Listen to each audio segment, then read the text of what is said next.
Welcome to Concrete Block, the podcast where we dive into the latest news and current events shaping our world. I'm your host, Walter. Today, we're going to explore a critical issue in global security that has significant implications for European peace and prosperity.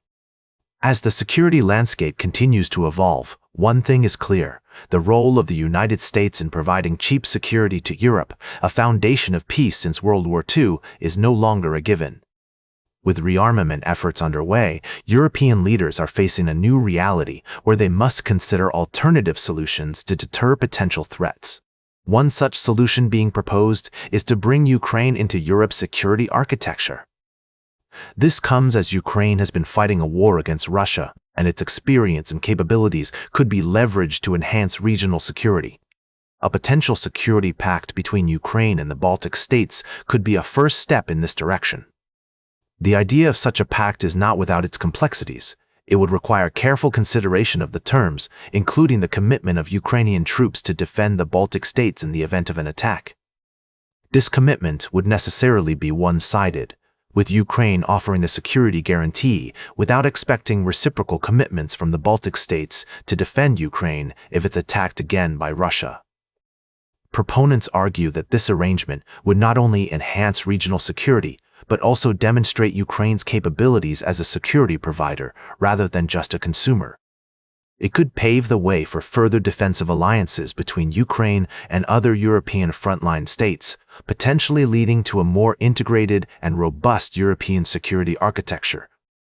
However, critics may point out the potential risks of such an arrangement, including the possibility of escalating tensions with Russia or complicating NATO's role in regional security. The implications of this proposal are far-reaching and warrant careful examination. As we navigate these complex issues, it's essential to consider multiple perspectives and evaluate the potential consequences of such a move. We'll continue to monitor developments and provide in-depth analysis on Concrete Block. We'll be right back with more of today's top news on Concrete Block.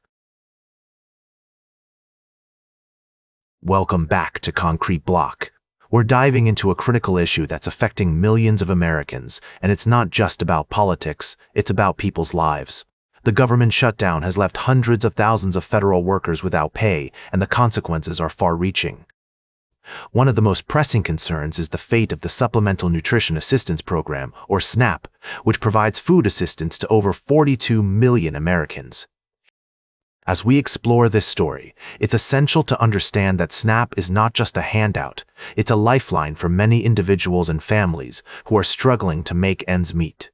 The program helps to put food on the table for children, veterans, and seniors, among others. However, with the shutdown, the future of SNAP is uncertain, and many states are scrambling to find temporary solutions. Some states, like Virginia and New Mexico, have announced plans to temporarily fund SNAP beneficiaries with electronic transfers. However, this is not a long-term solution, and the majority of Americans who rely on the program will still be left without assistance. The situation is further complicated by previous budget cuts that have already strained food banks and other organizations that provide support to those in need. We spoke with Alexander Moore, the Chief Development Officer at DC Central Kitchen, a nonprofit that serves 17,000 people daily. He emphasized that nonprofits like his are already operating at capacity and are bracing for an influx of new clients as SNAP funding runs dry. It's hard to fathom this severe a blow to food security, he said.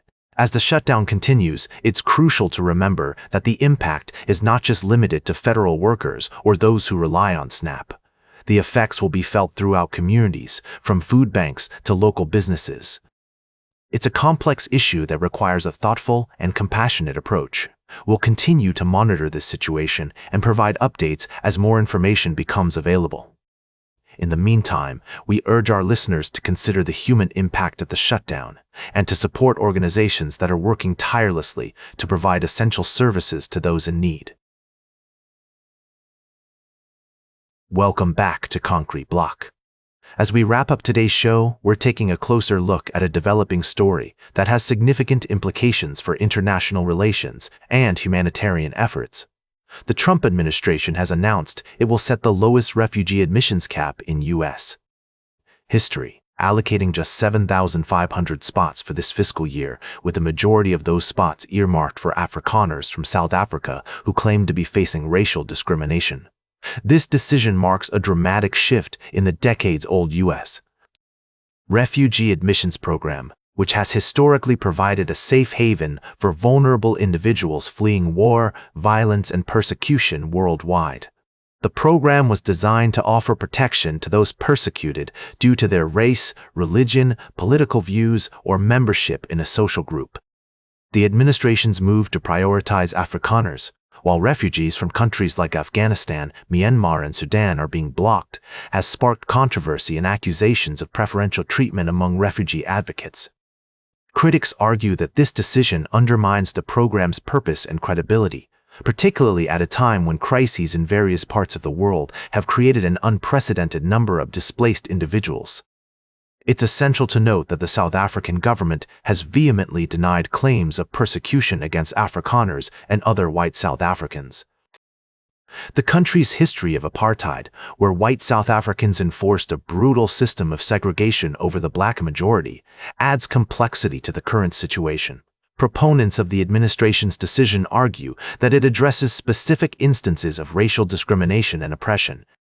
However, others see this as a departure from the traditional spirit of the U.S. refugee program, which has been a beacon of hope for people from diverse backgrounds fleeing dire circumstances. As this story continues to unfold, it will be crucial to monitor its impact on global refugee policies and the lives of those affected. The decision also raises important questions about the role of the United States in providing humanitarian aid and supporting international efforts to protect vulnerable populations. That's all for today's Concrete Block. Remember to like, share, and subscribe, and until next time, stay informed.